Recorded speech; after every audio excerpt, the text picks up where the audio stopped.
It is easy to see more kids than ever before are experiencing depression and anxiety. But experts say you can make a difference, and it starts with targeted tactics. Well, more and more parents across Utah are worried for their kids. We're both parents, and we share similar concerns. But new research from Yale University shows that you have more power than you think when it comes to building resilience in your homes. Yeah, in some cases, parents can be just as effective as professional therapists. Over the next half hour in this Healthy Mind Matters special, we're going to teach you targeted tactics to build better relationships with your kids. Experts estimate 1/4 of teens have an anxiety disorder, and a recent report shows 40% of Utahns' depressed teens did not receive treatment. Now, the strain on health professionals is very, very real. Sometimes it takes several months to get into a mental health specialist. And while healthcare professionals are doing their very best to keep up with the demands, there is a lot that you can do inside your home to teach your children. Intermountain Healthcare's Dr. Matt Swenson totally agrees parents can do this, and he's on a mission to empower them. He is partnering with the United Way of Utah County to introduce a new framework for emotional health. It's called Everyday Strong. New specialist Dan Spindle joined him to learn about the approach. How do you advise parents who are saying, boy, I'm frustrated, I'm not sure how to talk to my children about these problems they're having? Where do you start as a parent to speak to your children? You can't have an agenda other than safety. That's your only agenda. He says it starts with the basics. There's this pyramid from most Psychology 101 classes called Maslow's Hierarchy of Needs. And he prioritized basic human needs as physical needs, safety needs, connection needs, and confidence needs. How do I make my child feel safe? How do I give them an experience with emotional safety, meaning that they feel safe to talk? Or safe to explore, or even fail. Dr. Swenson says the best way to talk with a teen is by sometimes just listening. Imagine literally that you're putting duct tape over your mouth and you're just going, Creating a safe environment allows you to better connect. After you've read a story, when you're eating dinner, take an extra moment to just really look in their eyes and smile and say, I just love hearing about your life. Dr. Swenson says kids just want to be seen. And to see their struggle and to see their life and their successes. And I think parents can do that, to say, I'm watching. He says safety and connection allows a child to start feeling confident. Parents can foster this by expressing trust or reassurance. Are there specific words and phrases parents should and should not use? You got this. Be patient with yourself. You're working hard. I know the kind of person you are. And I think that kind of encouragement, it's not a lecture, it's not moralizing, it's not more instruction. Dr. Swenson says once a child's needs are met, they are great at solving many of their own problems. If every person who had any interaction with a child throughout the day woke up every morning and said, what am I doing today to deliberately and thoughtfully create a sense of safety, connection, and confidence in the children in my life, I think we'd make a big dent in the problem. Dan Spindle reporting there. For more ideas on how to build resiliency in your home, be sure to head to the KSL TV app where you can watch an hour-long presentation on Everyday Strong by Dr. Swenson. Mike? Now, the Everyday Strong program isn't just for families. Orem City is also jumping on board as the first Everyday Strong city. Orem City leaders say their responsibilities extend beyond collecting taxes and paving roads. They want every city employee who interacts with kids to have in-person training to make sure kids feel safe, connected, and confident. This includes the fitness and rec center staff, lifeguards at the pool, and librarians. Everyday Strong Director Michael Ann Bradley says the Alpine, Nebo, and Provo school districts are also adopting the program. Not just the teachers or the principals, but like the bus drivers, the cafeteria workers, who can have like an actual impact by connecting with these kids. So one of the best ways to connect and make kids feel safe is at the dinner table. Research shows regular family traditions create strong bonds. As Jeannie Wimmer shows us, for one Salt Lake family, that means firing up the grill and nourishing body and soul. Good job, bud. The Lynch family. These are going to be ready in just a few minutes. Is all about cuisine. We love food.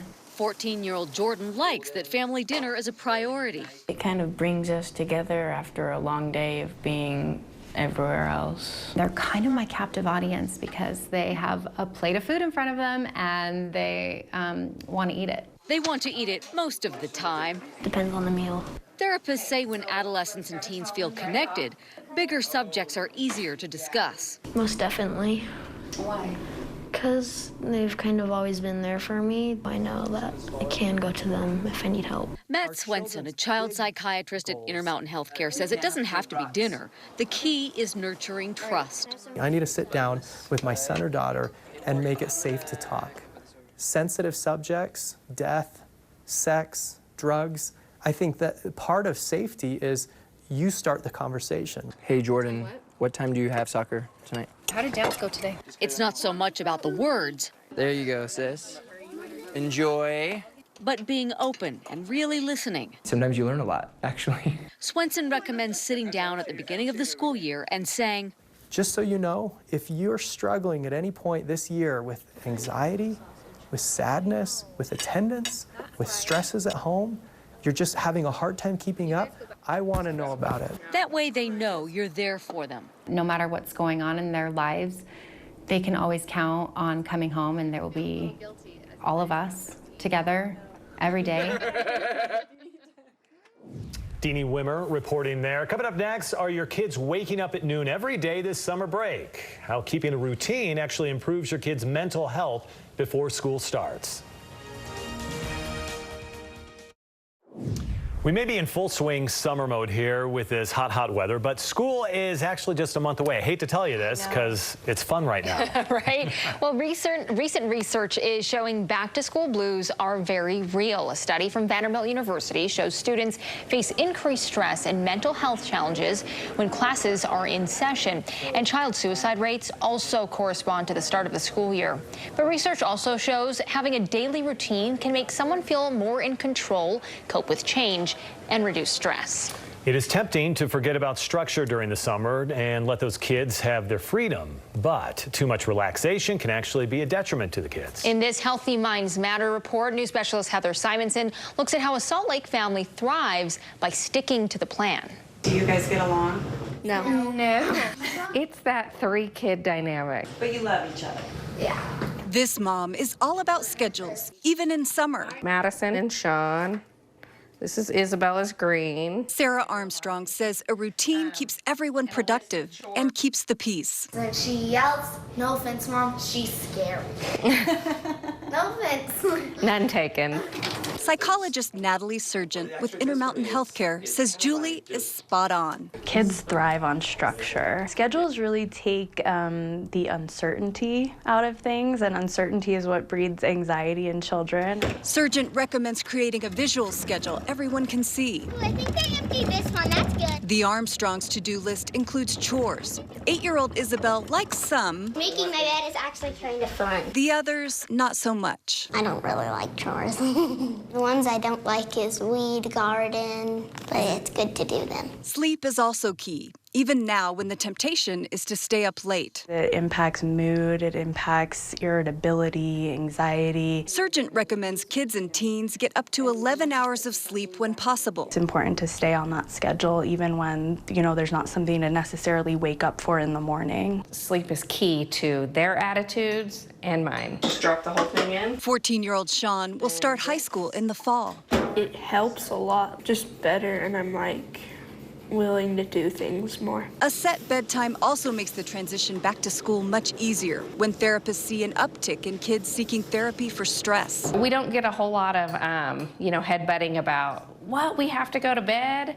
Because we haven't let them stay up all night all summer long. Brushing up on academics also eases back-to-school anxiety. It can even be fun things like computer games that have an academic component or activity books. Then they're ready for summer fun, like Madison's theater camp. Hey, sis, have a good day. Okay. Love you.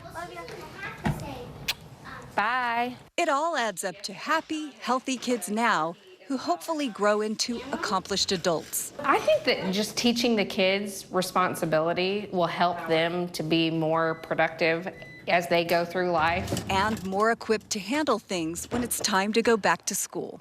Okay. Heather Simonson, KSL 5 News. Good information, Heather. Thank you. Coming up next, answers every parent seeks to keep a lid on teen screen time.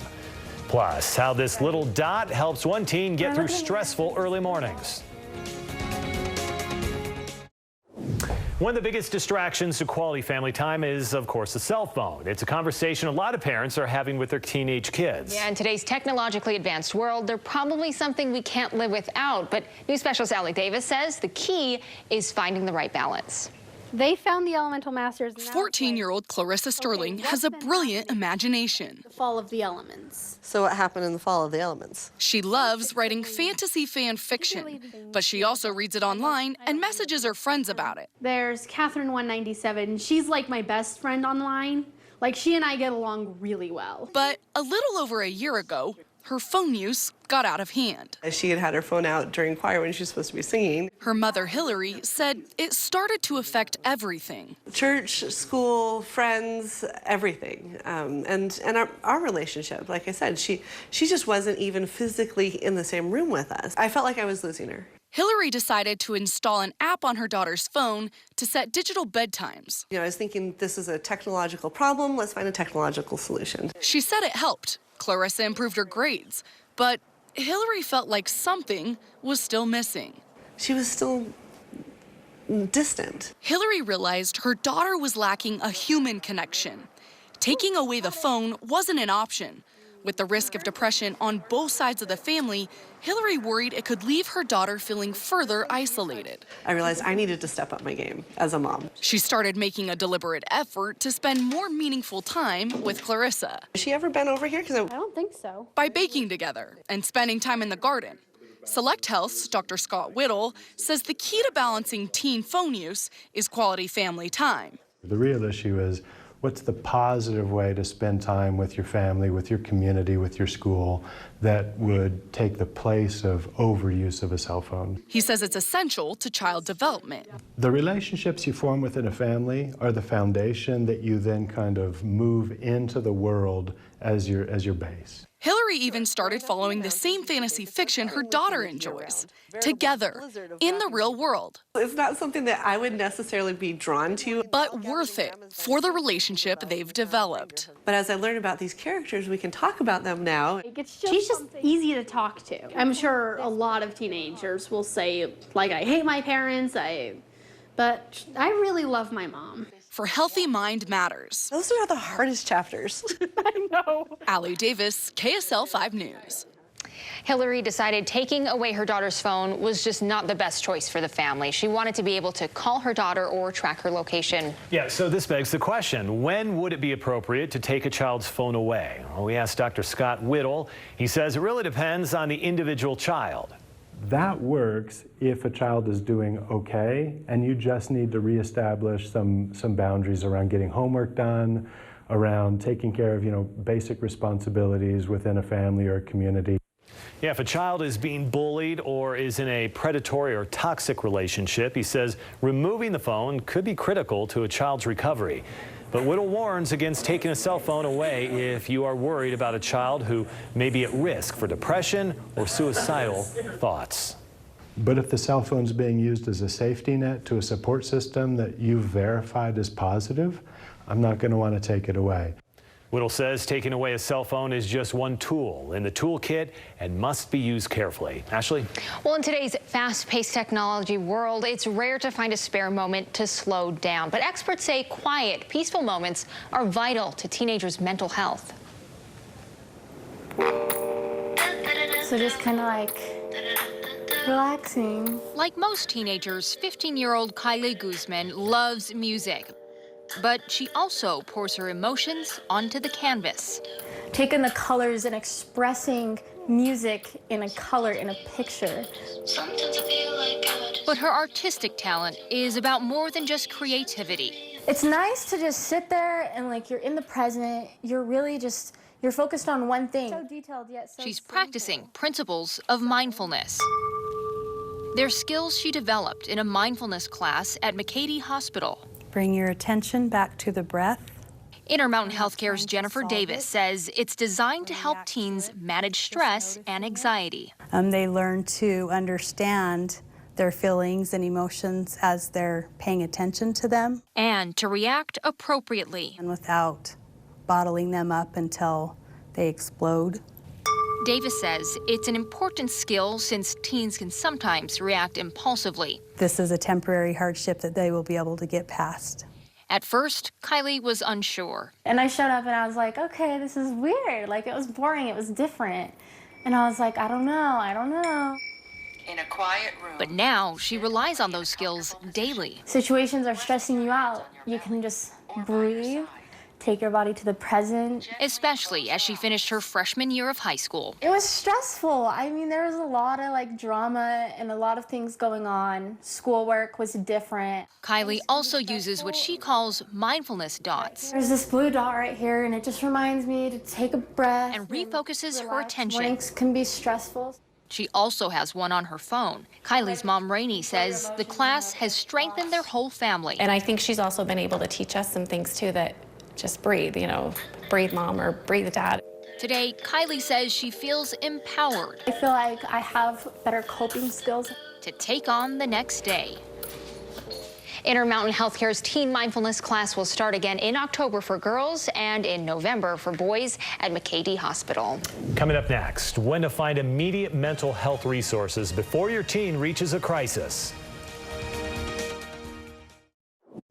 Well, tonight we've talked about ways you can better connect with your kids by creating safe environments and building up connection and confidence. Yeah, but sometimes after your best efforts to care for your kids' mental health, there may be times when your family still needs immediate help.